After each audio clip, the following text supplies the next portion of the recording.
Hi, everybody, and welcome to another exciting edition of Words, Images, and Worlds.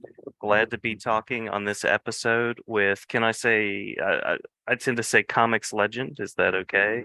Legendary comics Oh, creator. I'm not going to argue. All right, all right. Comics legend, Bill Reinhold. Bill, thank you for may I call you Bill? Yes, you may. All right, great. Thank you for jumping on. Thank you for talking with me a little bit. And before I hit record, we were suggesting that you have a real bookshelf behind you. Mine is a virtual background, Right, just to right. suggest that I've read all Yes. these books. I only know because your microphone kept disappearing. That and yeah, the oscillating fan. Yeah, Otherwise, I wouldn't have noticed because otherwise it looks really good, but just the extension every once in a while blips out. that's right. That's right. It's the Asgardian technology or Yeah. something like that. No, it's Yeah. pretty good though. My computer, when I do that, it looks pretty bad. So I've played with some different ones. yeah. You were suggesting that you might take a photo of your background and then I could use it, which would be cool. I was half joking, but I could do it. I was a university professor for a while, current high school teacher, and I've done a lot of different things in the world of education. And when the world shut down for COVID, I went to my office and took a snapshot as though like at desk level. Yeah. So when we would have virtual meetings, even though I was in my upstairs room, sunroom or whatever, where I was living at the time, it looked as though I was in my office, and it was pretty convincing. I tried. Good idea. Yeah, I tried to convey. But yeah. So enough about the special effects, which we try. Let's talk about your work and collaborations and all of those pieces. I'll name a couple of names. Of course, you've worked on Batman, probably one of Yes. the most notable, noticeable, popular characters around. You've done a great deal of work on The Punisher with Mike Baron. Yes. And then I have a The long Badger. history. I have a long history with Mike Baron. Yes. Yes, I have a long history with Mike Baron. He actually wrote the Ah. first comic that I ever read. Oh, cool. Yeah. It was a Batman annual in 1988. Nice. Yeah. So someone that very much appreciates your work. And did I miss any particular titles that were wonderful and positive experiences to work on? Well, I mean, I could talk about kind of how I started. The first major thing I did was drawing Justice Machine. That was for a company out of Michigan. Mike Gustovich started it. And that was the first professional work I ever did. And so doing that work, along with the inker of my main inker at that time, which was Jeff D, Mike Baron met both of us at a Chicago convention, and he asked us to come on and do a couple fill-ins of the Badger. Yes. But as it turned out, the regular artist, the co-creator, ended up leaving the book. So we became the regular team. And so that's what went on for 25 issues of Badger and graphic novel. So that's how it led to that. Nice. And then the collaboration continued on The Punisher. Right. Yes. Basically, it was sort of coming to a good end for the Badger with us because I did a Badger graphic novel after the long run of monthly books. And Mike had started working for Marvel, writing The Punisher at that time, drawn by Klaus Janson. And I was well aware of that book, was a big fan. And he asked if I'd like to draw the series. And so that's how that happened. It's funny how things a lot of things just lead from one thing to another. It's not necessarily even like going out to look for work. Sometimes just people that you meet in any situation turn into a job. And that's how most of my career's gone. Yeah, nice, nice. I Um, rarely ever get a job by calling up a company and say, I'm looking for work. I got time. And they almost always go, yeah, we'll keep you in mind, you know? And uh, when I was doing a lot of inking, I was getting more calls from editors at that time. But in general, everything was mostly from me knowing different writers, different artists, that they would want to work with me and vice versa. And mhm, that would turn into the gig. nice. And you worked with a number of notable people as well in the role of inking. Mike Barron being one of the collaborations, but any other collaborations that you want to shout out? What was the That were first one you said? Mike Barron. Um, Oh, yeah, as a writer working with him. But the way inking started for me, I had been drawing my own work for quite some time. And in the mid 90s, I kind of put the word out to people that I thought it'd be really interesting to ink somebody else. mhm, mhm, I fooled around with that, like a single piece, this, that, whatever, but never did whole stories with anybody. And Adam Kubert remembered that, and he asked me to ink his work on Spirits of Vengeance, which is Ghostwriter Blaze. And once I did that, it was just one job after another. I worked with him for quite a while. That led to working on other things at Marvel, Daredevil, um, and then eventually the long run of inking. The first long run was inking Earth X on mhm. John Paul Leon first, and then Doug Braithwaite. That lasted like a whole 5 years doing that work. And then, yeah, continued doing some more Marvel stuff and more DC stuff as an inker. Yeah, yeah. And, so technical sort of or narrative kind of question. Uh, what do comics allow you to do as a storyteller in the way that you go about it? Well, I always had interest in the storytelling side of comics. I mean, some people are mostly drawn to just drawing. Uh, Even some people to the point they don't want to draw stories; they just want to do covers and such, you know, Mhm, illustrations. mhm, But even as a kid, I would try and draw my own stories. Uh, a little bit of writing, very little. Like the first thing I ever did that got well, first thing I ever did to be published, but was not the first thing I had published, was for Charlton Comics, and they were doing a book called Charlton Bullseye. There's a fanzine that they had called Charlton Bullseye, but they put out a regular comic book, and they invited newcomers to submit stories. mhm, At that time, mhm, Charlton was just doing reprints and such, and they thought it'd be fun to bring in some new artists and put out new work. And I submitted a story, and they gave me the go ahead to finish it. And I wrote it, penciled and inked it, lettered it, everything but the color. And that was published eventually not in Charlton Bullseye, but in Scary Tales, which is one of their regular books. So that was kind of cool because the Charlton series, Bullseye series ended. And so they decided to put it in this other book. So that was great. So that became my portfolio that I carried around, showed people, and I showed it to Mike Gustovich that got me that Justice Machine work. And so that's kind of how it all started. But I love storytelling. I'm not a writer, but I love telling a story with pictures. I'm Some of my biggest influences in comics are people that they're more an influence for their layout and composition, their storytelling with pictures, as opposed to necessarily their artwork.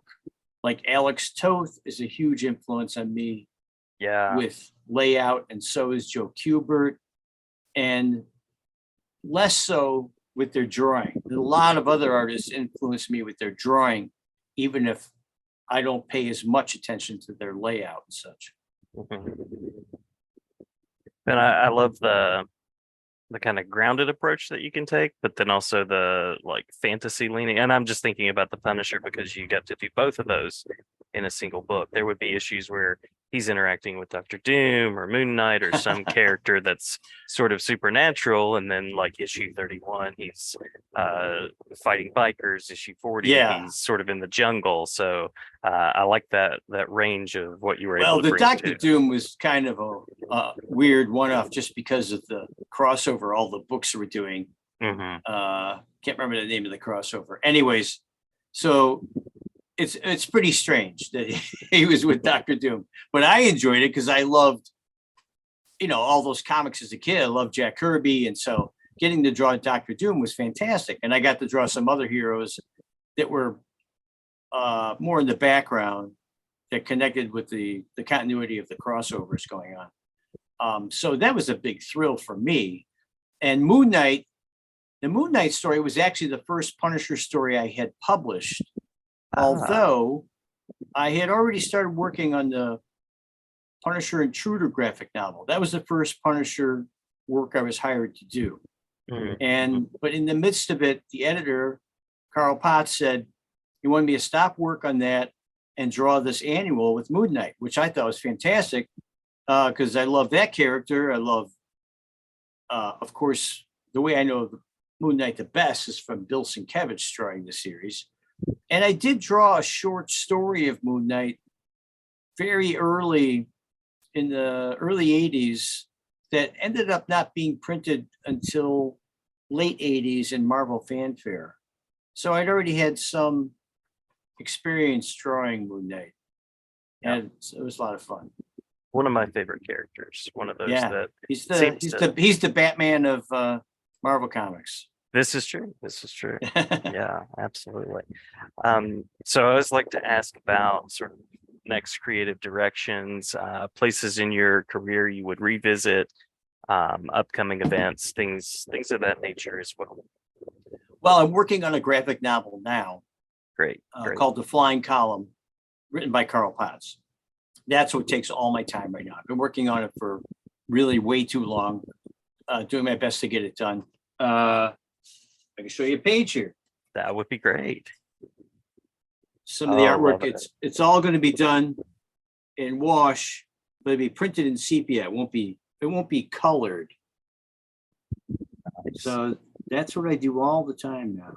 Wow. It's the story is about a internment camp in Manila that the Japanese have. They're keeping a lot of Americans and other people. And so it's a rescue mission to get them out of this internment camp. It's based on a true story. Wow. Partially connected to Carl Potts' life and his family's experience. So some personal experience weaving in, some history. Right. Yeah. Yeah. Awesome. Yeah. So that's everything. That's as far as I'm looking in the future right now, getting that thing done. Yeah. After that, who knows? And I love the continued collaboration with Carl Potts as well. Yeah, that kind of thing happens. Sometimes once you connect with somebody, you just keep coming back to it. Carl wrote in the mid 90s, wrote a Prowler limited series I drew. Love that. So, and he was my editor, my first editor on The Punisher. Then was other editors after that. Yeah. You gave me a lovely assignment in sharing some artwork. And it's funny you should mention the Prowler because that was one of the pages that I was really drawn to. That's another character that I love. So when I put together a promotion for our talk, that's very likely going to be one of the images that's part of that. That was I love drawing that character. I had a lot of fun with it. Yeah. I appreciated that you included that in the folder as well. Yeah, one of the things I'm proud of, I guess. Yeah. Anything else from the archives that you want to mention that you're particularly proud of? Well, one of the favorite things I ever did was a Silver Surfer graphic novel. Yes. Yeah. Jim Uh-huh. Starlin wrote it, called Homecoming. I got a page right here. I love that you have the pages the- right there.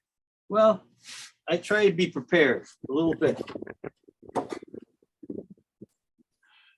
And the Oh, love artwork it. was quite large for this, as opposed to a lot of traditional work. See if I can show you. See, big difference. It's partially because it's for a graphic novel, a larger format. And Wow. that's one of my favorite things. And my wife, who's colored a lot of my work, Linda Lessman Reinhold, she colored that graphic novel. Basically, that's probably our favorite project that we did together. She colored me on the Badger. She colored me on Punisher stuff, on Intruder, and a lot of things. But that's basically one of our very favorite pieces. Lovely when you also live with a collaborator in that Yeah. way as well. That's a good collaboration. Love that. Yeah, it's it's a funny thing when people talk about working in comic books, because sometimes it's so intense, the amount of work and time you have to put into it. Mhm. It can affect relationships. So it's nice that I married somebody who also is in the business and understands everything that you go through trying to get this work out. So it really does make a difference. I'll ask about one more part of your career and collaboration, and then I'll ask about web spaces for connection, and then anything that we've missed, you're welcome to shout out. You are also the co-creator of a comics world. Is that true? Oh, Spike. Yes. Mhm. Spike. That's the only thing that I really worked on quite like that. Mike Barron and I did that together. He initially came up with the project, but I'm considered co-creator because of my visually creating the world. And it was just 4 issues. It came out from Marvel under their then Epic line. Mhm. And I always wish I could go back to it because it's a fantastic series, science fiction, fantasy, multi-dimensional, basically anything you could imagine for a story you could do with this character. So I wish there was time to go back to it. I'd love to see it reprinted someday, Yeah. Yeah. hopefully in black and white, because I still have all the artwork, so it'd be nice to do that. Yeah, I would love to see that as well. And with Marvel, you never know. I mean, Rom just came back, so hope so. Hope Well, it's on the way we back. own it, so Marvel couldn't reprint it without our permission. Awesome. So it would be up to us to make it happen. Even better, as it should be. So final question, officially on the list, and then we'll talk about anything else that we've missed, and that is web spaces for people to connect, or any go-to convention spaces, anything like that you'd like to shout out. BillReinhold.com, which is basically a redirect to my DeviantArt site and galleries. And there's links there for other things, but otherwise, my Facebook, Twitter, everything is at Bill Reinhold. So easy to find that way. Very great. Yeah. And any go-to conventions or things of that nature? I actually cut way back on them this year because of this project I'm doing. The only thing I have lined up is in about a month, I'm going to Dragon Con. But I've heard great things about not in my normal capacity. A while back, I designed pins for Hard Rock Cafe. They put out these limited edition pins every year. Like small pins that you can wear or collect. And I did these 3 dragon designs that they're making pins out of. And so I'll be there with Hard Rock Cafe promoting those. But I'll be set up there otherwise, almost like Artist Alley, you might say. But not in a normal capacity. Love that. Love the alternative creative pursuits. Love it. Well, a good friend of mine is a long-term employee manager at Hard Rock in Atlanta. And Uh-huh. so through her knowing me, they asked me to design them. Fantastic. Fantastic. Yeah. Anything that we missed that you want to make sure to mention? Uh, It's always, my son is in an awesome band called Lever, oh, great, great. There you go. rock band, grunge style music, leverband.com. Nice. I will also link that and I will suggest it as a playlist for reading some of your work as well. There you go. You got to have a good playlist. Yes. Yeah. All right. Well, thank you so much for taking some time to talk with me. Sure. It's been a pleasure and an honor, and glad to share about your work and your path. Yeah. Nice talking to you, Jason. Yeah, great to talk with you. All right. Take care. You too.